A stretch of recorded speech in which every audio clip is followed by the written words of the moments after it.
The latest from Cairo, and this could be one of the more significant turns in the crisis. Egypt's Vice President Omar Suliman met with opposition groups just a while ago, and reports from the media say he has endorsed a plan to allow freedom of the press, to release those who have been jailed since the protests began, and to lift the so-called emergency laws when security permits. These are the laws, basically, that give the government dictatorial powers.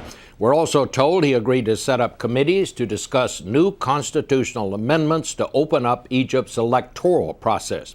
We want to go to Cairo to get the latest on all of this from our correspondents who've been covering this from the beginning: Elizabeth Palmer, Mark Strassman, and Terry McCarthy. To Elizabeth first. Liz, what do you make of these reports that the vice president has now told these opposition groups that he met with this morning that they are making plans to restore freedom of the press, to release the demonstrators who've been arrested, and to repeal the so-called emergency laws which give Hosni Mubarak dictatorial powers? Well, these are clearly substantial talks, and the signs are good. The opposition has already said they were positive and that the government has promised to come up with a roadmap for going forward. But make no mistake, the demonstrators, tens, hundreds of thousands of them, are not going to go anywhere until they see the end of Hosni Mubarak. At this stage, that may be a symbolic victory, but it's going to be necessary to get the people to go home. And what about the mood of these demonstrators that are coming into the square this morning? Because I understand a lot of people are coming back. It's extraordinary, this resolve. Once negotiations got underway yesterday, I thought maybe the steam would go out of this thing, because in effect, this uprising has already won important concessions, unthinkable concessions even a week ago. However, after the workday ended, late afternoon, down they came again. They are not giving up. And as I speak to you, the lineup is stretching all the way back over the bridge, and the party mood is back. It's fiesta time down there. Do you think, Mark Strassman, that the Army will try to clear out these protesters? What sense do you have of what the government's going to do now? Bob, yesterday that seemed like a possibility. They were tightening the ring around the square. The tanks, the security checkpoints became choke points, almost restricting the access of people to a large degree. Today, though, I mean, look at the crowd behind me here. It's 100,000 people, tens of thousands at least, and people just keep on coming, and the Army is letting them in. I think for now, the Army's just decided to back off and let this happen. I think they, like all of us, recognize that it's one thing to have 10,000 diehards day after day come to the square, but when 2 weeks in on a work day, you can get 100,000 people to crowd the square like this, this is a movement that has staying power and has touched a nerve in this country. And Terry McCarthy, I know you are just back. You've been across the river there talking to human rights people. What do they think the situation is now? Do they see some of the brutality that we saw before? Do they think we've seen the end of that, or are they still pretty wary about all this? No, Bob, I have to say that they're actually extremely worried. Their concern is that what's happening now is the Army is doing a cosmetic transition of power from Mubarak to Suleiman, but the security apparatus for which Egypt is renowned throughout the Middle East, Egypt's torturers, Egypt's prisons are renowned throughout the Middle East for their cruelty, and they're afraid that these very brutal methods of repression will stay in place.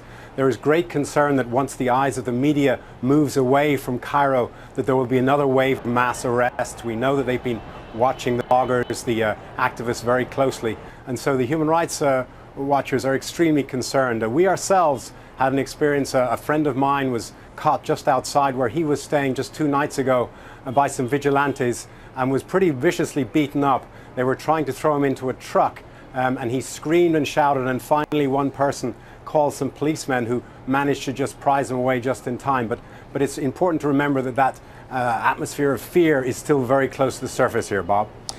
And Mark Strassman, the demonstrators or the leaders, whoever they are, seem to be calling for another 1 million people. Do you think they'll reach that goal? And what will those people do once they get there? It's hard to say whether they'll meet the goal, but clearly this is a representation of just how many folks out there want to respond. There's supposed to be 2 more of those million-strong marches this week. And once they get there, you're going to see what you see behind me. At least that's the plan as far as we know it. This is a sort of a combination of a religious revival, political convention, and bloc party. And they stand around, they hear the chants for change, they sing, they lock hands. It's all very peaceful, but it's also very passionate. And the passion is what is driving this thing. And so when they put out the call for more people to come on down, the people are turning out. Liz Palmer, what do you sense is going to happen now from here on in today? I mean, it seems to me that this today has marked some sort of a turning point. How long it lasts, I know none of us can say, but what's your sense of where we are right now? Well, in a period of serious engagement, everybody is wondering what's going on inside Mubarak's office and his close confidants. It's a black box, we don't know. But I spoke to somebody very influential and well-connected recently, and he says, I think he gets the message now. He's furious because he says he doesn't want to bow to the riffraff in the square, but he is beginning to realize that there's only one way, and that's through the exit door. And what about the participation today of the Muslim Brotherhood? As far as I know, this is the first time anybody there has ever met with them in a serious way. What comes of that? Well, it's extraordinary. I mean, they were a banned political party. They've been terribly repressed in this country since 1954, and today there they were at the table. Extraordinary. They also seem to be showing some real political wisdom. They say they're not going to run a presidential candidate, and apparently they don't want to taint whatever new government is coming with charges of extremism.